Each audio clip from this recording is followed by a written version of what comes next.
नमस्कार, मैं हूं अंजलि। आपका स्वागत करती हूं देवी पूजक टाइम्स लाइव टीवी न्यूज में।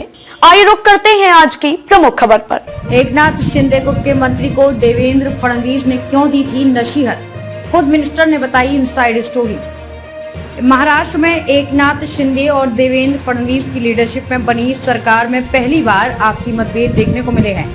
डिप्टी सीएम देवेंद्र फडणवीस ने बीते सोमवार को एकनाथ शिंदे गुट के कृषि मंत्री अब्दुल सत्तार को कैबिनेट मीटिंग में नसीहत दे दी थी।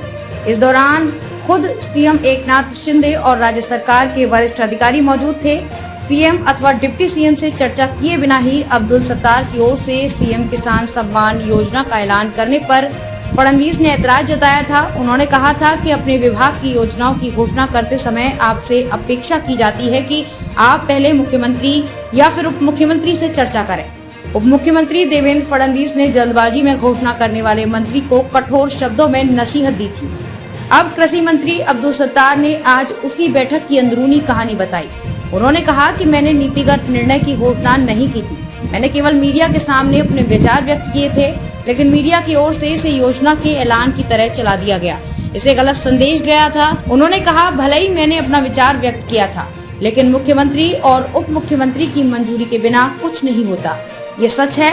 पिछले हफ्ते जब कैबिनेट की बैठक में ये मुद्दा उठा तो उन्होंने मुझे मुस्कुराते हुए सलाह दी थी, कोई नाराजगी नहीं थी। अब्दुल सत्तार ने कहा, उप मुख्यमंत्री देवेंद्र फडणवीस ने मुझे मुस्कुराते हुए कहा कि नीतिगत फैसलों की घोषणा सीधे मीडिया के सामने नहीं की जानी चाहिए। मैंने उस समय अपना पक्ष उनके सामने पेश किया। तब उन्होंने सुझाव दिया था कि हमें किसी भी निर्णय की घोषणा करते समय चर्चा करनी चाहिए। कृषि मंत्री ने कहा, मैं थोड़ा सीधी बात करता हूँ, वे पढ़े लिखे अधिवक्ता हैं, इसलिए कानूनी तरीके से बात करते हैं। वहीं अब्दुल सत्तार ने एक बार फिर से औपचारिक ऐलान के पहले ही एक और योजना के बारे में जानकारी दी। उन्होंने कहा कि प्रदेश में कक्षा 5 से छात्रों को कृषि की शिक्षा दी जाएगी ताकि बच्चे कृषि में दक्ष हो सकें।